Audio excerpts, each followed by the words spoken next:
Hello and welcome to another Minute with Matt. I'm Matt with New Life Church. We're continuing our series of short Bible studies. This time we're going over Matthew chapter 17, verses 14 through 21. And when they had come to the multitude, this is Jesus and the apostles, a man came to him, kneeling down to him and saying, Lord, have mercy on my son, for he is an epileptic, suffers severely. For he often falls into the fire and often into the water. So I brought him to your disciples, but they could not cure him. So this is quite a situation. His son having these seizures and gets himself in a lot of danger. And this was before the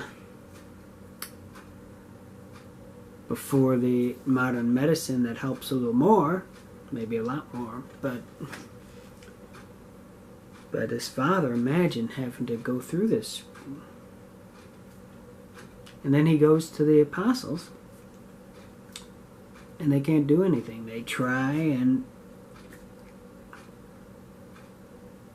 it just, nothing happened.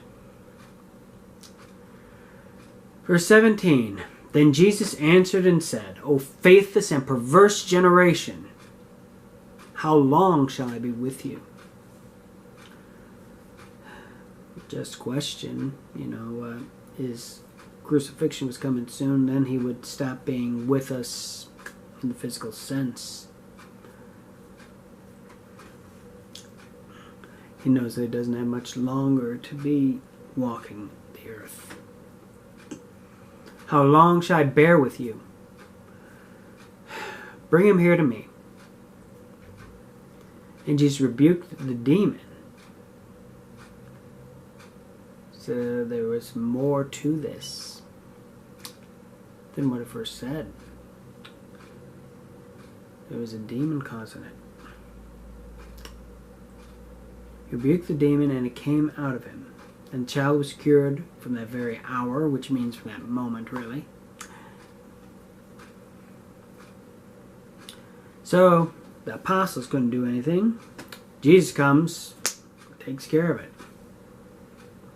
Verse 19, Then the disciples came to Jesus privately and said, Why could we not cast it out? So Jesus said to them, Because of your unbelief. Could you imagine Jesus telling you that? The truth is, a lot of us, myself included, sometimes have trouble with unbelief.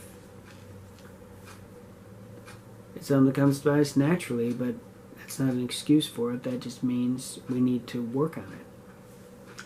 For assuredly I say to you, if you have faith as a mustard seed, which is like one of the tiniest seeds there is, you'll say to this mountain, Move from here to there, and it will move, and nothing will be impossible for you.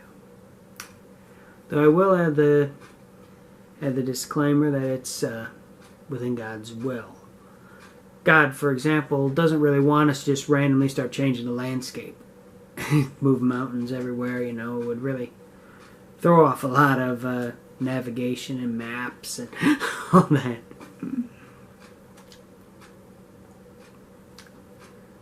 But what it means is that within God's will, there is no barrier that God can't remove.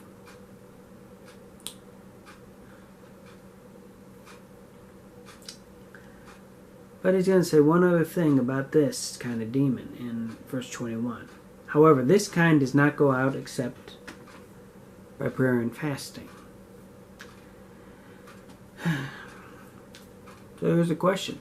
How often do you pray? When's the last time you prayed? Should be every day or more. Fasting isn't fun either.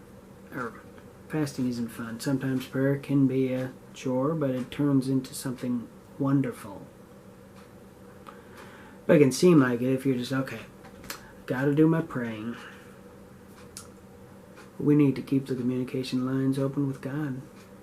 We need Him to to cleanse us, to help us. We're never going to grow if we don't pray. And fasting,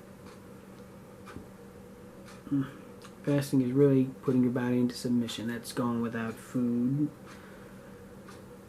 And there are other things you can fast from, but the point is you're depriving your body to be closer to God, to show what's more important to you. And some things, according to this verse, according to Jesus, some things require fasting. Something to think about.